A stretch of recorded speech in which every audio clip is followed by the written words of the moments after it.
Christy Code Red, author, entrepreneur, retired professional boxer, and happy Sunday to you. I love Sundays. I know nobody really considers it as the start of the week, but really it's the first day of the week.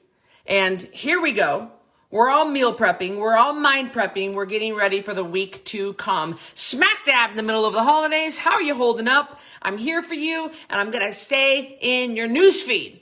That way, I'm the voice of you, I'm the voice that you hear. I'm the person that you see. And I'm the person that's hopefully holding your feet to the fire and keeping you on track. That's my heart's desire. So I hope that's what this is accomplishing. I want to bring something up to you that, guys, I know that most men, 93% of our clients are females, but just in case there's a boy watching, don't worry. It still comes back around to you, even though the example I'm going to use might be something you don't quite understand. But ladies, you will get this. Does everybody know what this is? This is a beauty blender sponge. What you do, this is what it looks like when it's brand new. You can see it's quite a bit smaller when it's brand new. That's because it hasn't been wet yet. What happens is when you wet this under the sink and you squeeze it out, and then you put your foundation on it and you use it to blend it in, it being damp helps you not, helps the sponge not absorb your makeup. That way you waste less. And it's a sponge, and it's really great to blend and to get your foundation into all the nooks and crannies and all the cracks. And it's just great. It's really easy. It just creates a nice flawless finish for a girl. And you can see I love makeup, and a lot of women wear makeup, and we want a nice flawless finish. And that's what the Beauty Blender sponge creates. This morning, when I was doing my makeup, I had gotten it wet. I put the foundation on and I was starting to blend, and I came around like this and I went, oh, and my sponge smelled like mold. Yes. Now, because you wet this every day, I put it back. I dry it off. I put it back into my makeup case and I close the lid. Well, naturally, as you can imagine, something that stays damp all the time in a dark case is a perfect petri dish for growing mold. And certainly that's what my Beauty Blender sponge has done. Now, personally, I think when something has grown mold, because I believe I can pretty much guarantee you if we were to cut this open, it would be moldy all the way through to the inside. And you can see this is how I hold it, because this is where the hole is, where my nail goes. And I hold it like this. This is moldy all the way through. Now, from what I understand, you can soak this in a cup of hot water with some Dawn dish soap, and technically it would come clean. But I don't want to do that. When something has been moldy, it gets thrown away. And I replace it with a new one. So what does this have to do with everything? And I see your comments coming through. A lot of you guys are trying to tell me how to wash the sponge. It's not about the sponge, okay? It's not about the sponge. It's an analogy. I'm going to throw the sponge away. I'm not going to clean it because it's moldy. I bought a new one today. There are some things in your life that are moldy, and they need to be thrown away. They need to be cut out of your life. What is happening in your life that is moldy and needs to go in the garbage? Okay? You might have an abusive spouse that said he promised not to hit you again. By the way, he will. Because I had an abusive spouse that said he wouldn't hit me again. And he kept hitting me. You could soak the mold in a cup. You could give your husband one last chance.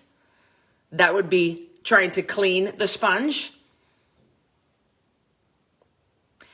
How about those of you who buy a package of Oreos just to keep them around? And you think, I'll stay out of them. Oh, that's definitely trying to clean the mold.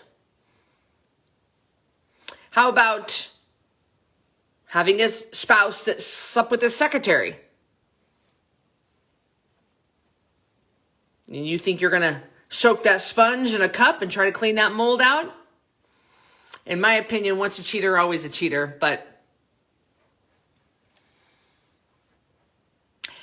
some of you are trying to clean the mold in your life. It's mold. It's nearly impossible to clean. It's nearly impossible to eradicate. You've got to get rid of it. You've got to cut it out of your life. All right? Cheating on your taxes just this once doesn't pay off. There are things in your life that need to go. Are you trying to just clean the mold by doing a 7-day detox program?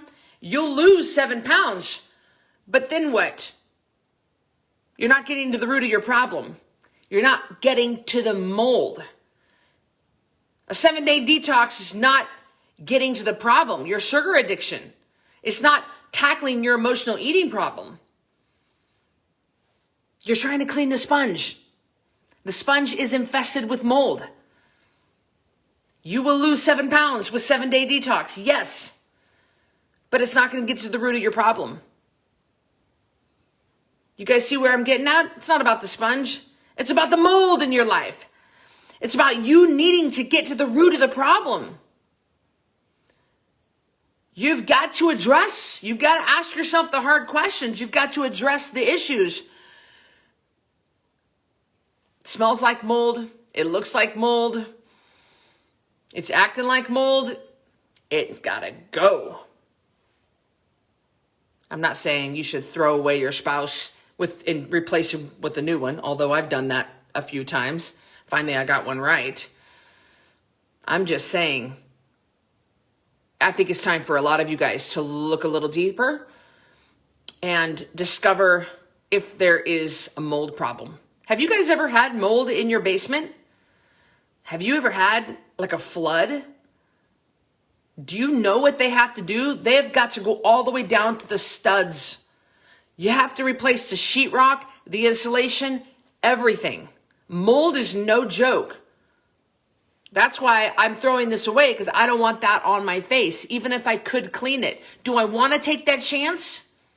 Do you really want to take the chance of bringing the Oreos home when there's a pretty big, I think there's a big chance that you're going to get into them? Do you really want to put yourself in that position? Do you really want to live with a spouse who you know beats you up? What do you want to take that chance? Do you really want to take the chance with the mold?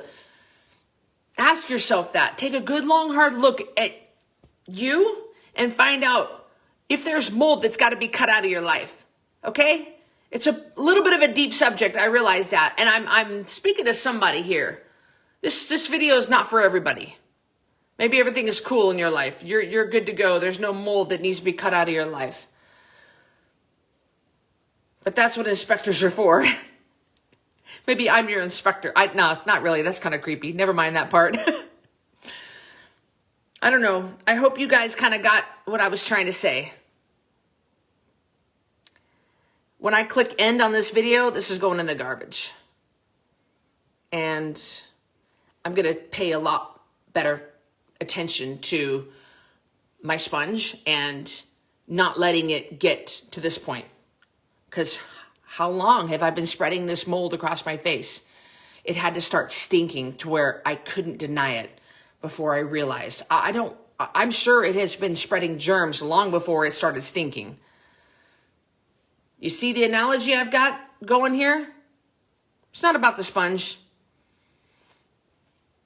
What is stinking in your life? All right, covering up the problem with a Band-Aid isn't going to fix it. And I think soaking this in a cup of hot water is just covering up the problem. And I think there's a lot of you that are covering up the problem in your life. And you've got to take more drastic measures.